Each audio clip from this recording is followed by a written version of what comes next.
Bapak, Ibu, saudara-saudari, adik-adik, sahabat kenalan yang saya kasihi, mari kita renungkan bacaan Injil pada hari ini, Kamis 24 Maret 2022. Bacaan Injil diambil dari Lukas bab 11 ayat 14 sampai dengan 23. Kembali kita bisa menyaksikan kasih mukjizat yang dilakukan oleh Tuhan Yesus, di mana Tuhan Yesus mengusir dari seseorang suatu setan yang membisukan, dan ketika setan itu keluar, orang bisu itu dapat berkata-kata. Tetapi ada beberapa orang yang menanggapi secara negatif. Mereka mengatakan bahwa Tuhan Yesus mengusir setan dengan kuasa Beelzebul, penghulu setan atau biangnya setan. Benarkah itu? Jawabannya pasti tidak.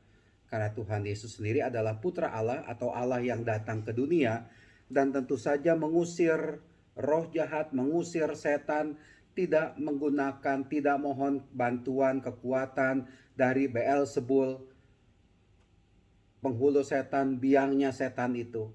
Saya yakin Tuhan Yesus menggunakan kuasa ilahi yang ada di dalam dirinya untuk mengusir setan yang menguasai seseorang, yang membelenggu seseorang sampai dia itu menjadi bisu.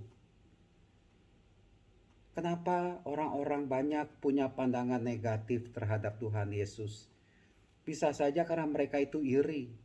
Mereka tidak bisa mengusir setan, padahal mereka itu adalah orang-orang beragama.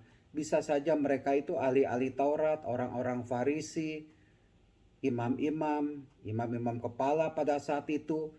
Tapi mereka tidak bisa mengusir setan, tidak bisa menolong orang yang bisu, yang kerasukan setan itu.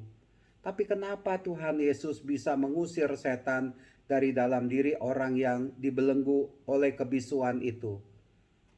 Kalau kita sudah tahu jelas sekarang digunakan adalah kuasa dari Allah sendiri. Kuasa ilahi yang ada dalam Tuhan Yesus. Sebenarnya ketika saya membaca bacaan Injil hari ini, saya itu bertanya-tanya. Jangan-jangan sebagian orang yang mengatakan bahwa Tuhan Yesus mengusir setan dengan kuasa Beelzebul, penghulu setan, jangan-jangan mereka jugalah orang-orang yang dikuasai oleh setan. Mereka sedang dikuasai oleh setan. Kalau si bisu itu yang dicengkeram oleh setan, dia dibebaskan dari setan, katakanlah, dari kuasa kejahatan. Tetapi orang-orang banyak ini tidak mau melepaskan diri dari cengkeraman si setan, si iblis, sehingga dia itu melihat terus kejelekan orang lain. Yang dilihat itu adalah yang jeleknya, yang tidak baiknya, sampai menuduh Tuhan Yesus menggunakan kuasa Beelzebul. Ya itulah dia orang yang dikuasai oleh setan. Pandangannya negatif, tidak pernah bisa melihat kebaikan, kasih yang dilakukan oleh orang lain. Pokoknya yang dilihat itu perbuatan orang lain jelek, menganggap dirinya itu lebih baik, lebih hebat, lebih suci daripada orang lain. Menganggap dirinya itu bersih, padahal dirinya itu dikuasai oleh si setan, oleh si iblis. Maka dari itu Bapak Ibu saudara-saudari terkasih, mari kita harus hati-hati ya. Mari dengan kekuatan Allah, kekuatan ilahi, kekuatan dari Tuhan Yesus kita membuka hati kita. Jangan-jangan di dalam hati kita ada setan atau iblis yang mengganggu kita. Ya kesombongan, ya keangkuhan, ya kenajisan, ya pesta pora, ya kemabukan, ya hawa nafsu, korupsi, narkoba, berbagai macam lagi itu.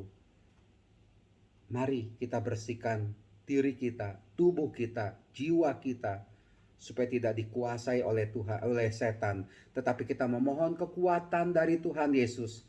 Tuhan Yesus, bantulah saya, bantulah kami untuk bisa membersihkan diri kami dari kuasa si jahat, kuasa setan.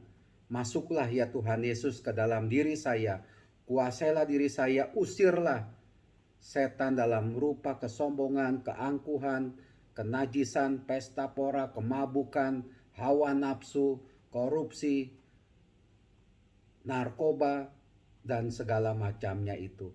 Supaya kami bisa hidup di dalam Engkau ya Allah Bapa, di dalam Yesus Kristus Putramu.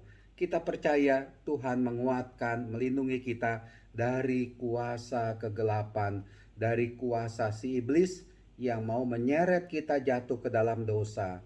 Tuhan memberkati kita semua. Amin.